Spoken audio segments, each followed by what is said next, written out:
ये साहब देखें, हुकूमत हम जो देख रहे हैं कि एक तरफ तो ये बिल ला रही है, नूर आलम साहब के भी कॉन्स्टिट्यूशन अमेंडमेंट के बिल हैं, इलेक्शन एक्ट में भी तरामीम हो चुकी हैं,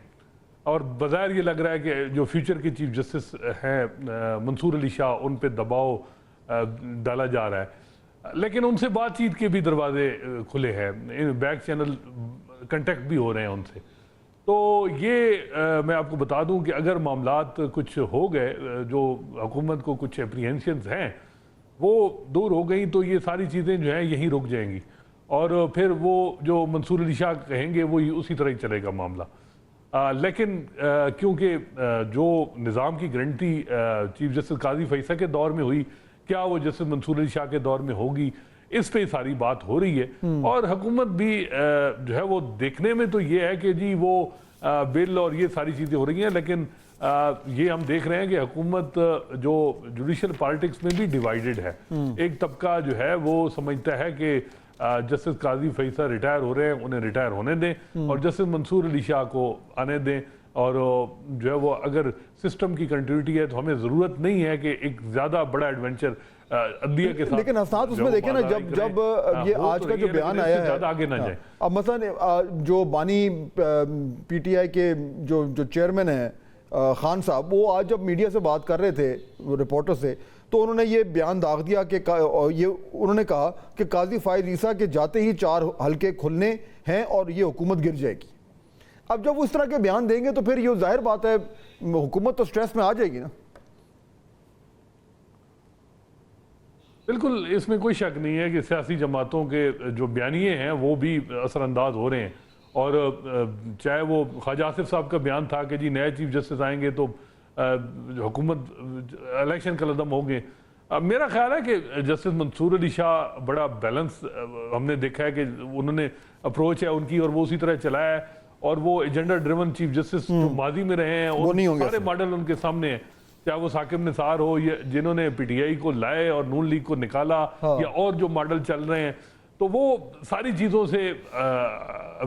उन्हें अंदाज़ा है। तो मेरा नहीं ख्याल कि ये चीज़ें हैं अप्रीहेंशन, जैसे मैंने बताया कि कंटेक्स्ट चल रहे हैं उनके साथ, और हो सकता है ये जो बिल है कि जी 23 तादाद बढ़ाई जाए सुप्रीम कोर्ट में, ये देखें ये बिल तादाद बढ़ भी जाएगी, लेकिन आसान नहीं है कि वो जज जो है वो सारे आ जाएंगे। हाँ नहीं, ये तो जाहिर बात है, अटॉर्नी जनरल इसमें बहुत सारी कॉम्प्लिकेशंस आ जाएंगी। मैं जरा उस पर आता हूँ, क्योंकि वो जो नंबर्स गेम है ना, हम तो पार्लियामेंट में अतर कासमी साहब, हम तो पार्लियामेंट की नंबर्स गेम की बात करते हैं, यहाँ पे जुडिशल नंबर गेम और जुडिशल कमीशन की नंबर्स गेम है, वो भी चल रही है। लेकिन मुझे ये बताएं, ये जो खान साहब ने आज बयान दिया है कि काजी फाइसा के जाते ही 4 हलके खुलने हैं और हुकूमत गिर जाएगी, he is not really helping Mansoor Ali Shah साहब बाय गिविंग सच स्टेटमेंट्स। देखें, ऑब्वियसली खान साहब बहुत सारी स्टेटमेंट्स देते हैं वहां से जेल में, कभी वो हुकूमत को टारगेट करते हैं, कभी दूसरी तरफ किसी को निशाना बनाते हैं, पर मेरे ख्याल में इमरान खान की स्टेटमेंट्स के ऊपर तो मुल्क नहीं चलना चाहिए। आइन और कानून के मुताबिक जस्टिस मंसूर अली शाह साहब का नोटिफिकेशन हो जाएगा जब उनकी बारी आएगी। और वैसे भी आप देखें, असल में अगर कोई सिचुएशन को हेल्प नहीं कर रहा फवाद साहब, तो वो हुकूमत है, ये वही हुकूमत है, ये वही वजीर कानून है जिन्होंने 3 महीने पहले काजी फाइज ईसा साहब का नोटिफिकेशन कर दिया था। अगर इस वक्त मंसूर अली शाह साहब का नोटिफिकेशन हो चुका होता तो ये बहस ही ना हो रही होती। लेकिन वो इसलिए नहीं कर रहे ना, वो इसलिए नहीं कर रहे, जो अभी बात कर रहे थे हसनात साहब, उससे तो यही समझ आ रही ना कि वो इसलिए नहीं कर रहे क्योंकि वो एक तरीके से हुकूमत चाहती है कि जी मंसूर अली शाह साहब के हवाले से जो ये तमाम तर बातें हो रही हैं कि वो अगर जब चीफ जस्टिस बनेंगे तो वो हल्के खोल देंगे, ट्राइब्यूनल्स खोल देंगे, इलेक्शन का लदम कर देंगे, तमाम तरह की बातें हो रही हैं जिससे हुकूमत को परेशानी हो रही है। तो हसनात का तो ये पॉइंट है ना कि अगर ये जो फेयर्स हैं, अगर ये इनको एड्रेस कर दिया जाए तो फिर कोई इशू नहीं है, फिर मंसूर अली शाह से कोई इशू नहीं। और हसनात जो कह रहे हैं, ही इज एक्चुअली राइट कि मंसूर अली शाह साहब जो है उनकी एक बड़ी अच्छी रेपुटेशन है, वो एक बड़े इंडिपेंडेंट माइंडेड जज हैं, तो शायद ये खामखा एक फेयर मॉन्गरिंग हो गई है।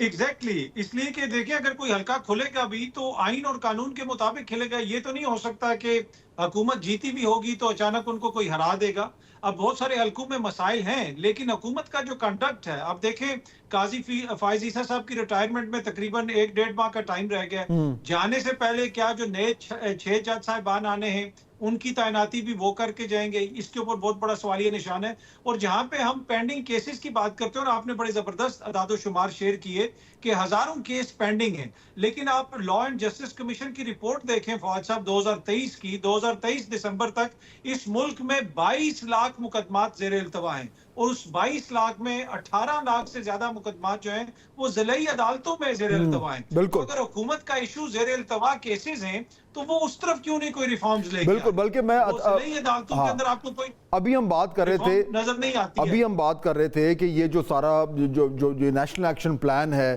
या बलूचिस्तान में जो कुछ हुआ, और अब सबको याद आ रहा है कि जो नेशनल एक्शन प्लान पे भी हमने अमल दरामद कराना था, उसमें लिखा हुआ ये कि क्रिमिनल जस्टिस सिस्टम का जो रिफॉर्म है वो एक इंटेग्रल पार्ट है नेशनल एक्शन प्लान का, लेकिन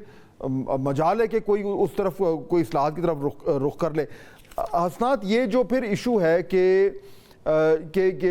जो तैनातियाँ होनी है, अगर जुडिशल कमीशन जो मीट कर रहा है और वो ताज़ा अपॉइंटमेंट्स कर रहा है, तो फिर ये नुक्ता जो अभी अथर बात कर रहे थे वो बिल्कुल जायज़ नुक्ता है कि ये सवाल तो उठेगा कि अब ये नए चीफ जस्टिस आ रहे हैं, आप बिल्कुल उनके आने का वक्त हो गया है, तो उनके आने से पहले ये अपॉइंटमेंट्स क्यों हो रही हैं? क्या ये बेहतर नहीं है कि ये तमाम तर मामला जो हैं वो नए चीफ जस्टिस आएँ और वो करें? तो ये सवाल उठेगा फिर। जी बिल्कुल, मेरा ख्याल है कि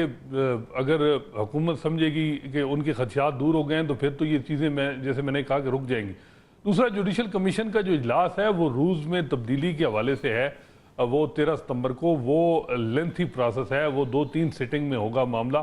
फिर हाई कोर्ट के जजेस की अपॉइंटमेंट का जो उन्होंने ख़त लिखा है सारे हाई कोर्ट के चीफ जस्टिस साहबान को, अब मे भी उन चीफ जस्टिस जो साहबान हैं वो भी कहें कि जी इतनी जल्दी जो है वो नॉमिनीज हम नहीं जो है वो लिस्ट भेज सकते हैं, हमें थोड़ा टाइम दें।